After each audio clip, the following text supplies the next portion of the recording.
હું જમતો નથી. જલારામ બાપા કે મારી ઝૂંપડીથી કોઈને ભૂખ્યો જવા દેતો નથી. જમવા બેસી જાઓ.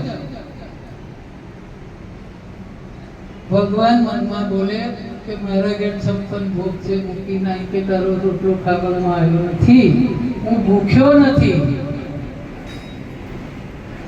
મનમાં બોલે કે આજે હું જોવા આવ્યો છું કે તું કેટલો પાકો હીરો છે,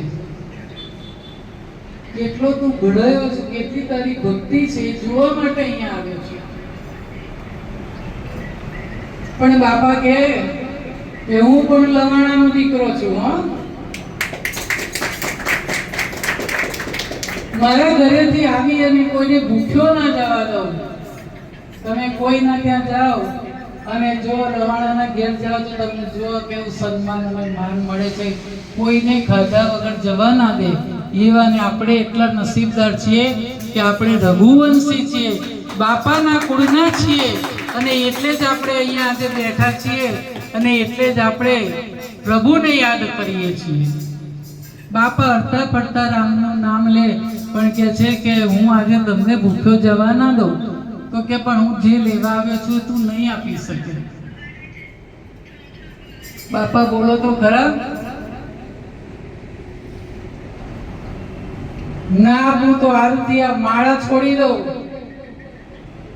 આરતી આ પાઘડી ઉતારી દઉં. અને ત્યારે પેલા વૃદ્ધ માણસ કે જે પ્રભુના રૂપમાં આવે તે ખાલી એમણે હાથ આમ અંદર જ કરી દો. રસોડામાં વીરભાઈ રોટલા ઘડે ને એને આમ હાથ કરીને કે હું તો પેલી ભંડારીને લેવા આવ્યો છું.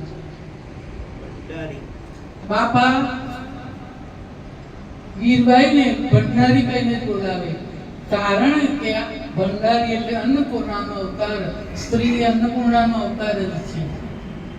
દુર્ગા છે, અન્નપૂર્ણા છે, માં અંબિકા છે, માં પાર્વતી છે. સ્ત્રી એક શક્તિ છે અને આ શક્તિ વિનાનો આ સંસાર ચાલતો નથી. ભલે બધા સ્ત્રીઓ વિશે ગમે તેવા જોક્સ બનાવે, સ્ત્રી વિનાનું તમારું પણ જીવન નથી. સ્ત્રીને તમે શું સમજો છો?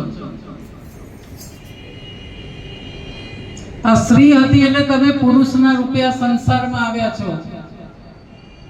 પુરુષને જન્મ આપનારી પણ સ્ત્રી જ છે. અને બાપા એટલું માન આપતા એટલે ભંડારી કહીને બોલાવે. એકવાર તો બાપાને પરસેવો છૂટી ગયો, પણ પતિનું મન જોઈ, પતિની આંખ જોઈ અને એના મનમાં શું ચાલે છે સમજી જાય એ ધર્મ પત્ની.